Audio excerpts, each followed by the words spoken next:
Ok, professor. A próxima pergunta é o seguinte, quem está mandando aqui é o Ronifon de Petrópolis. E ele afirma, e eu queria que você explicasse isso daí, ó.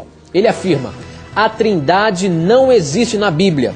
Me explique o texto de 1 João 5,7. Está no original? Como que é? Ele está afirmando isso e ele quer explicação sobre esse texto de 1 João 5,7. Ele afirma, eu repito, que a Trindade não existe na Bíblia. Como é que fica isso aí então, professor? Pois olha, então ele teria que provar para a gente, por exemplo, que eu sei mais ou menos uns 100, 150 textos que mostram claramente a existência da Trindade. Se me provar o contrário, eu mudo de religião. Mas como eu sei que isso não vai acontecer, eu vou explicar esse termo. Realmente o termo você não encontra na Bíblia, o termo Trindade.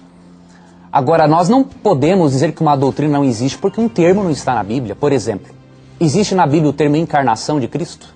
Não. Mas nós sabemos que Cristo encarnou. Existe na Bíblia o termo Bíblia?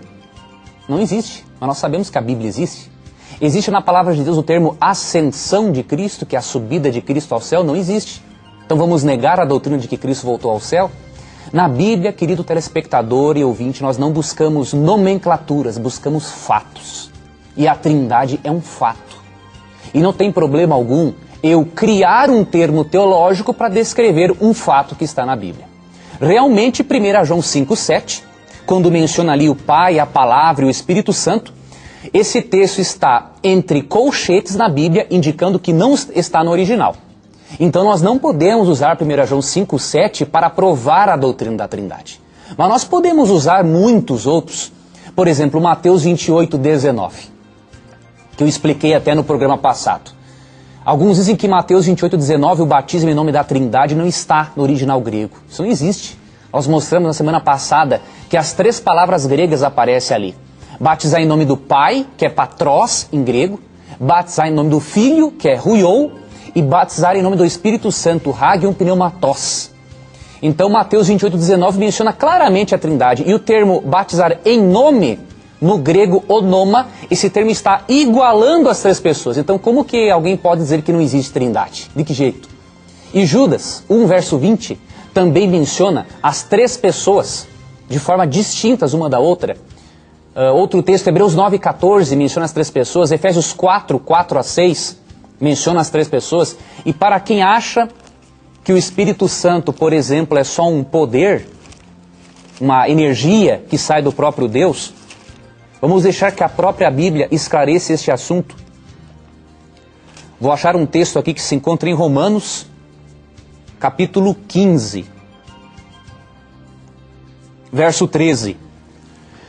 E o Deus da esperança vos encha de todo gozo e paz no vosso crer, para que sejais ricos de esperança no poder do Espírito Santo. Se o Espírito Santo fosse um poder, nós teríamos que ler o texto assim, ó. Ricos de esperança no poder do poder. Olha que tradução sem cabimento.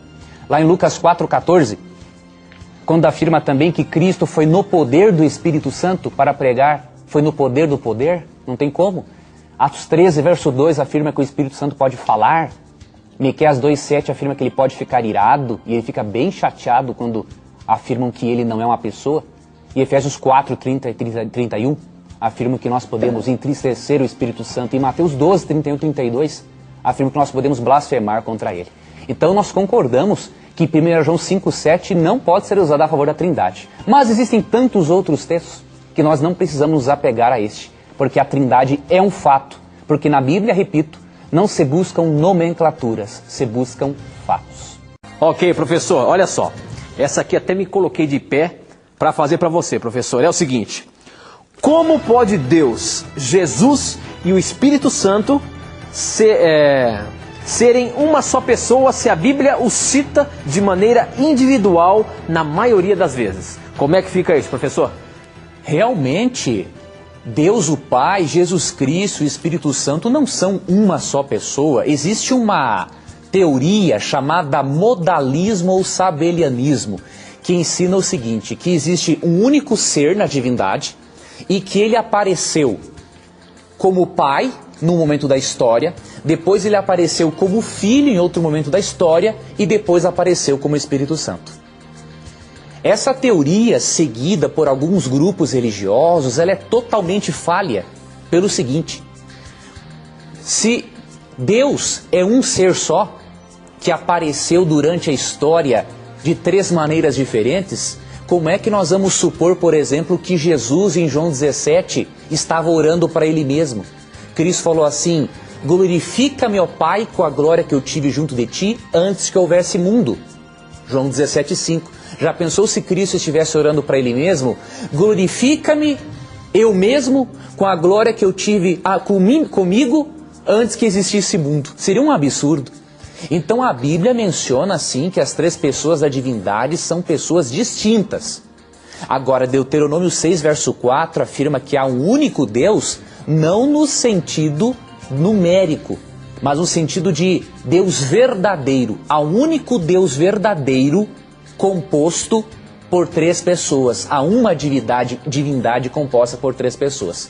Deus é um só, no poder, no caráter e no propósito, mas diferente em personalidade. Leia, por exemplo, o batismo de Cristo em Mateus 3, 13 a 17, e você verá o Pai falando, Cristo sendo batizado e o Espírito Santo no ombro de Cristo em forma de uma pomba.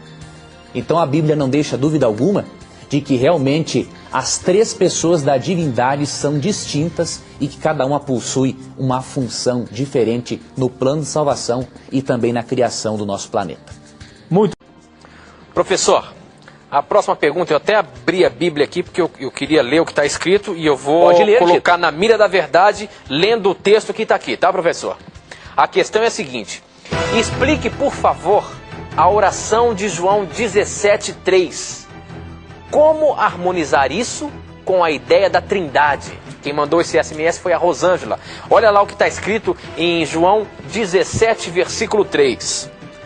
E a vida, essa Bíblia aqui, professora, é na linguagem de hoje, tá bom? Certo, pode ler. E diz o seguinte: e a vida eterna é esta, que eles conheçam a ti, que és o único Deus verdadeiro, e conheças também Jesus Cristo, que enviastes ao mundo. Não fala nada do Espírito Santo.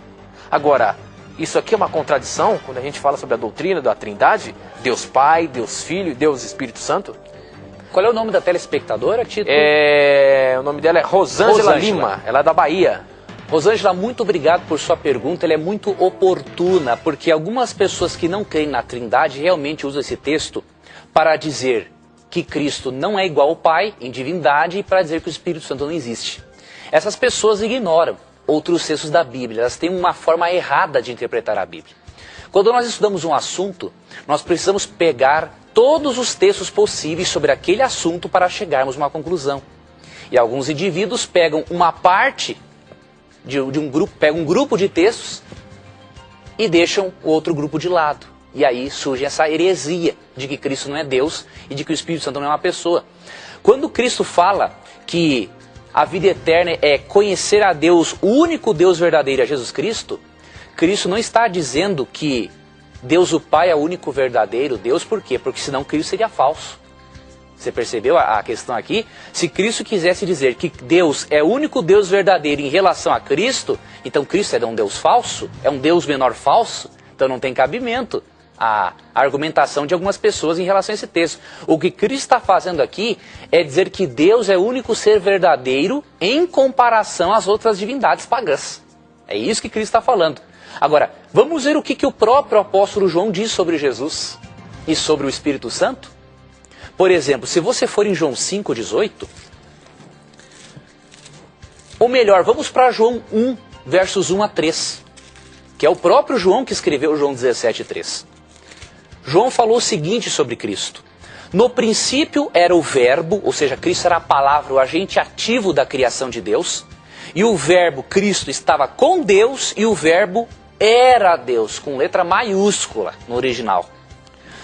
Ele estava no princípio com Deus, todas as coisas foram feitas por intermédio dele, e sem ele nada do que foi feito se fez. Esse texto nos ensina 3 coisas: que Cristo sempre existiu, que Cristo é Deus e que Cristo fez todas as coisas com Deus. Se Cristo fosse uma criatura, então Cristo teria que ser o criador dele mesmo. Não bate. Então João de forma clara fala que Cristo é Deus no mais pleno sentido. Se você ler 1 João 5,20, aquela carta, João fala assim, que Cristo é o verdadeiro Deus e a vida eterna. Ele não está contradizendo João 17. Simplesmente em João 17, Cristo está contrastando Deus o Pai com as divindades pagãs. E o que João fala do Espírito Santo? Em João 14,16, ele fala que o Espírito Santo é o outro consolador. O termo outro no grego é um termo grego allos, que significa outro da mesma espécie. Consolador no grego é paráclitos, quer dizer, alguém chamado a estar ao lado de outro alguém. Resumindo o assunto, como disse um estudioso chamado Fromm, para substituir uma pessoa maravilhosa como Cristo, só outra pessoa maravilhosa, o Espírito Santo. Então João 17,3 não contradiz a doutrina da Trindade.